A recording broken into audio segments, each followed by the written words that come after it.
This is a first look at a layout that I propose to call Tumby Woodside. This will eventually be a false perspective layout. At the moment it's two tail chaser loops made up of second and third radius curves with a couple of sidings.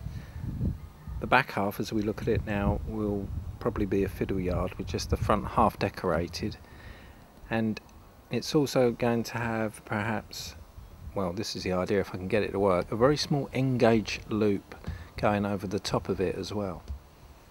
So I've just loosely placed the N-gauge track over the 00 gauge track so you can see where this single loop will go. It may have a siding as well, not decided yet, but this will be raised up above the 00 gauge layout so that 00 gauge trains can go underneath it. So the N-gauge track will be about this high up, I guess, and the scenery will slope up towards it. Then there'll be lots of trees and things.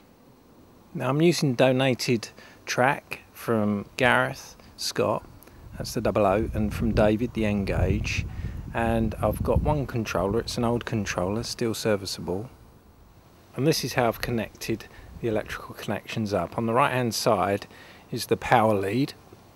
That's going from the controller into the track, and then towards the left there's a link wire, which is two power connectors that just link under the track as well. There's little holes in the track for those, and that just jumps the power from one loop to the other. So it means one controller can control two loops no matter what position the points are in.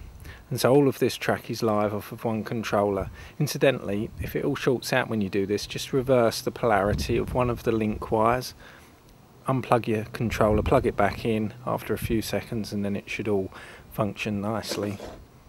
So I'll now run a train all the way around the track.